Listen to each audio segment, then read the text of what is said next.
మన్మోహన్ సింగ్ గారు అన్నారు కదా, Muslims have first right to the resources. అంటే దేశం దాంట్లో ఉన్న రిసోర్సెస్కి ఫస్ట్ రైట్ ముస్లిమ్స్ కంటే అందరికని చెప్పొచ్చు కదా. Why only Muslims? Because your vote bank is that. Tiger, I really appreciate Asaduddin Owaisi. నేను ఆయన వీడియో పోస్ట్ చేశాను మన ఫేస్బుక్లో కూడా. నాది ఆయన అఫ్కోర్స్ టార్గెట్ చేస్తుంది తేజస్విని, బికాస్ ఆయన ఓట్ బ్యాంక్ షేర్ చేస్తుంది తేజస్వితో. లాస్ట్ టైం 5 సీట్లు గెలిచారు అక్కడ Bihar. He specifically hitting them. This religion Rahul Gandhi తీసుకొస్తుంది, ఓవైసీతో కూర్చొని డిబేట్ చేయమని చెప్పండి. ఆర్మీని ఎందుకు తీసుకొస్తున్నారు దీంట్లో? Why should you bring in the army? It's secular institution. వాళ్ళు పాలిటిక్స్కి రారు. He wants them to come in to politics. మీ గ్రాండ్ మదర్ ఇదే రిలీజియన్తో ఆడుకున్నారు ఆపరేషన్ బ్లూ స్టార్లో. ఏం జరిగింది లాస్ట్లో? She lost her life to the Sikh bodyguards. మీరు 3000 మంది సిక్కుని చంపారు. 3000 అంటే 4000 దాకా చంపారు వీళ్ళు కాంగ్రెస్ వాళ్ళు 84లో. What happened then? ఎవరండి ఇది చేసిందంతా హత్యలు? దాని గురించి మాట్లాడు. అప్పుడు ఏమని అంటాడు, నేను చాలా చిన్నోడు, అప్పుడు నాకు అసలు గుర్తులేదంట. కానీ దానికన్నా ముందు వాళ్ళ గ్రాండ్ మదర్ ఏదో చెప్పారంట ఆయనకి చిన్నప్పుడు, అది గుర్తుంది.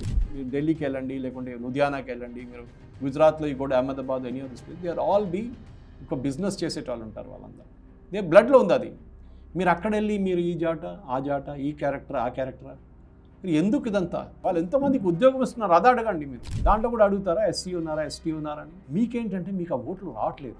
That is the problem. Cycle ఈయనేమనుకున్నాడు, ఇదంతా చేస్తే వాళ్ళందరూ వచ్చి కుమ్మకొచ్చి నా కోసం ఓటేస్తారు. అది వేయట్లేదు. ఈ ఓబీసీ ఓట్ ఇప్పుడు కూడా బీజేపీకి వస్తుంది. Is not asking who is Narendra Modi. అప్పుడు ఏమంటే ఆయన డిగ్రీ సర్టిఫికేట్ లేదంట.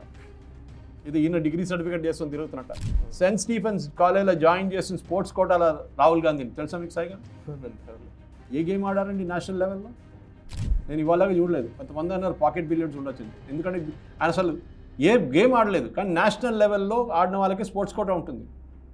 సెయింట్ స్టీఫెన్స్ ఢిల్లీలో అడ్మిషన్ తీసుకున్నారు స్పోర్ట్స్ కోటాలో. బికాస్ రెగ్యులర్ దాంట్లో ఆయనకు రాదు, అన్ని మార్కులు లేవు. ఇట్లాంటి పని చేసిన వీళ్ళని ఎక్స్పోజ్ చేయాలి. ఈ షుడ్ బి ఎక్స్పోజ్ ఫస్ట్. ఈయన చేసినట్ల ఎలక్షన్ కమిషన్ అది చేశారు, జ్ఞానేష్ కుమార్ ఇది చేశారు. ఎంఎస్ గిల్ ఎవరండి? Manohar Singh Gill, chief election commissioner. Retire అయిన తర్వాత కొన్ని సంవత్సరాల తర్వాత కాంగ్రెస్ పార్టీలో జాయిన్ అయ్యింది. రాజ్యసభ నామినేట్ చేసిండు, బికేమ్ ఎ మినిస్టర్. అవును. అప్పుడు ఏం మాట్లాడారు? ఎందుకు? టిఎన్ శేషన్ పోటీ చేయించారు ప్రెసిడెంషియల్ ఎలక్షన్లో కాంగ్రెస్ వాళ్ళు. We can all bring out examples like that. Manohar Singh Gill చేసిన డిసిషన్స్ అన్ని క్వశ్చనబుల్. దాని తర్వాత మనకు తెలుసు చాలామంది 2-3 సోనియా గాంధీ చంచలు ఎలక్షన్ కమిషనర్స్ అయినారు. వాళ్ళు తీసుకున్న డిసిషన్స్ మనకు తెలుసు.